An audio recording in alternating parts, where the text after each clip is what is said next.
Parce qu'ils n'en peuvent sonder tous les mystères, les sceptiques et les incrédules rejettent la parole de Dieu.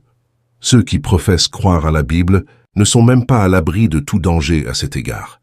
L'apôtre Paul dit « Prenez garde, frères, que quelqu'un de vous n'ait un cœur mauvais et incrédule au point de se détourner du Dieu vivant. » Hébreux 3:12. C'est une chose tout à fait légitime que d'étudier attentivement les enseignements de la Bible et de sonder les profondeurs de Dieu. 1 Corinthiens 2:10. Si les choses cachées sont à l'Éternel, notre Dieu, les choses révélées sont à nous.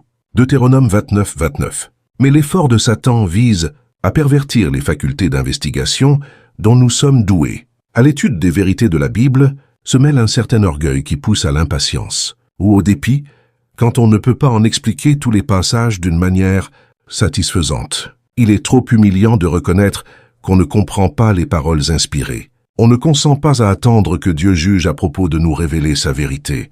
On a le sentiment qu'on peut comprendre les Écritures par sa propre sagesse.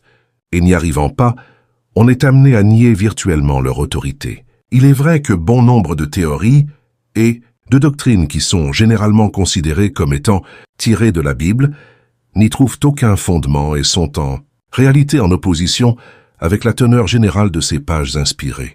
Ce fait qui a été une occasion de doute et de perplexité pour bien des esprits, loin d'être attribuable à la parole de Dieu, est l'œuvre des hommes qui l'ont perverti.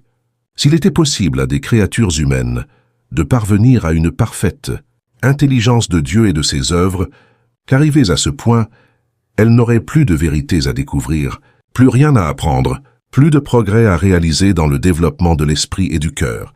Dieu ne serait plus l'être suprême et l'homme, arrivé aux limites extrêmes de la connaissance et du progrès, cesserait d'avancer. Remercions Dieu de ce qu'il n'en soit pas ainsi. Dieu est infini.